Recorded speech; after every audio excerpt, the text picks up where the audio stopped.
Wonder Woman 1984 is currently streaming on HBO Max, and I personally saw it Christmas Day, but I wanted to give it a couple of days before filming this review. So, as of December 28th, this is my review. I might be, posting a little bit later, but anyways, so I actually have a little bit of, history with this movie, and hear me out with this. So, December 8th of 2019, I saw the trailer for this movie with two of my friends.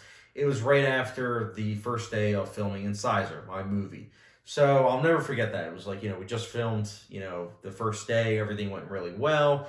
And then we're in the mall, and all of a sudden, my one friend gets the news that the trailer dropped. So we immediately stop what we're doing, and we decide to watch the trailer. And my two friends, right off the bat, were really pumped for the movie. Even before they saw the trailer, they were really pumped. I wasn't really sure what to make of it because a lot of times keep myself in the dark with knowing things. So when I saw the trailer, I personally was very underwhelmed and wasn't excited in the slightest. But my other two friends were very excited, and they both said that the movie is probably going to be really good. And I always say this on this channel that you don't want to judge a book by its cover. Same thing with how you don't want to judge a movie based on its trailer. So with that in mind, although the other trailers also didn't really intrigue me, I still wanted to go into this movie with a clean slate, saying, you know what? It's just a marketing tool. Just because it doesn't work doesn't mean the movie itself, the 2.5 hour movie, isn't good. But I will say, unfortunately for me, my gut feeling was pretty accurate because I thought this movie wasn't good at all, and it was very disappointing. A little bit more background information. I enjoy the first Wonder Woman. I think the first Wonder Woman is enjoyable on its own. It has its issues, specifically that final act where it's very CGI heavy, but it's a movie that has its heart in the right place. But unfortunately, the things that I liked about the first one don't show up in this movie. And I'll explain a little bit, but firstly, let's talk about the positives. So, firstly, the sound mixing, it's fine. Definitely adheres to, the big sonic boom of like the action. I enjoyed it. Sound mixing was fine. I enjoyed the acting. Performances, clearly you're having a ball. Filming looks like it was a lot of fun, so there's that. But that's honestly where my positives ends. There are a laundry list of reasons as to why I didn't like this movie. And I think the biggest one right off the bat is the story. I just wasn't engaged. It felt like a lot of start, stop in terms of plot and story structure. And this is specifically with the main relationship between Diana and Steve Trevor. These are two people that have great chemistry, as seen in the first one. But this one, they aren't giving that much to do. And especially where there's a certain plot twist. I don't know. It just deflated any sense of, possible rewatchability for me personally. Not that I would, because again, I didn't like this movie. But the other thing is there are not a lot, but there are a lot of moments where I felt myself scratching my head at the cheesy dialogue. I get it that this movie is trying to be like a Sam Raimi Spider-Man movie or like a Richard Donner Superman movie, but those movies have it where there are serious moments that do work, and it's a fine balance. I felt like this movie was mostly trying to focus on being cheesy, a throwback to the 80s. And that can work on something like Stranger Things or Super 8 per se, because there are stakes to be had. But when you have these characters spewing out these lines of dialogue, I guess is what they're called, and it feels so forced and contrived to the point of you can't help but just smack your head saying, wow, they actually said that. I think that there's an issue to be had, especially since, again, it's going to be a couple comparing and contrasting here, especially since the first one didn't really have that. It did take itself seriously. There were obviously fun moments to be had, but for the most part, it takes itself seriously. This movie has it the other which way, and I'm all about a sequel switching things up, but switch it up to where it's better than the first one, not a step down in my personal viewpoint. Speaking of which, step down, you have characters that are just doing things just to go through the motions because the script tells them to do that. The two villains, Pedro Pascal and Kristen Wiig, I wasn't a fan of them. I liked the performances, but I didn't like the execution and the overall part, point A to B to C for their characters. just didn't really work for me.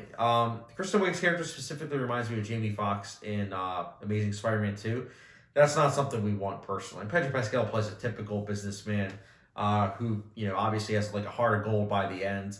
But these again are elements that I get it if someone likes. I just personally wasn't able to fully accept these things. Other thing is, I mentioned earlier about sound mixing. Well, the thing is, the sound mixing does have a workout in terms of the action scenes, because there are a couple, but there's not a lot of action. And that's not necessarily a criticism, but my issue is the fact that when there is action, it's not visually interesting in the slightest. It feels like a mess. And even when there are a lot of, clear shots to where you're able to see what's going on, it just didn't really feel tense. And I think that also comes down to Hans Zimmer's score. Hans Zimmer, I never thought I would say this, but he felt like he was on autopilot with this score. It wasn't interesting in the slightest. You have that opening scene track that I thought was really good, but everything else I just wasn't a fan of. I thought it felt very lazy, unfortunately, and I'm saying that as a huge fan of Hans Zimmer.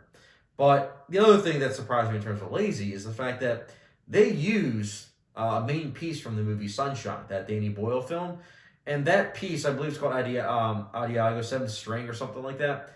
That piece is emotional. That piece is amazing, especially in that movie, because it's during a moment where a certain character is getting ready to die. Same with Kick-Ass. There's a scene like that where those two movies have it, where characters are about to die, and they play that piece of music, and it feels even more emotional. But Wonder Woman 84 uses it, but it uses it during a moment where the character isn't going to die.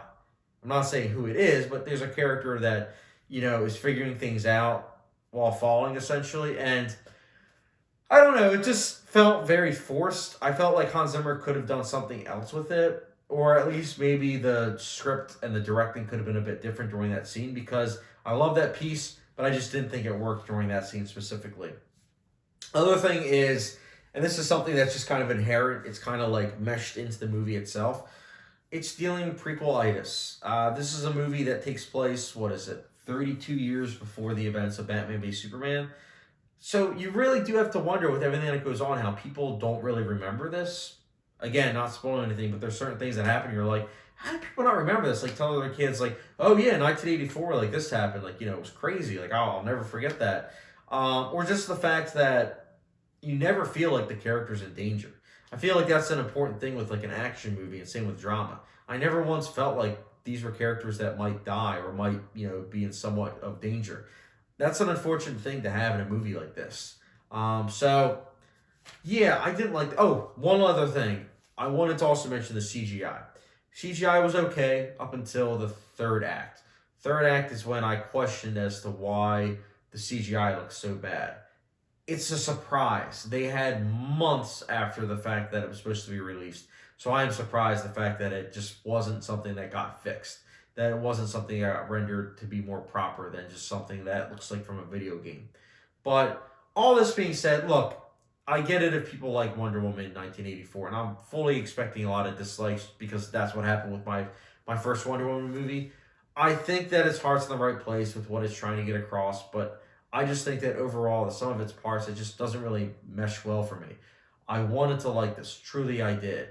But I'm sitting here saying, Wonder Woman 1984, I wasn't engaged with it. I thought it was poorly paced. I thought it was way too long.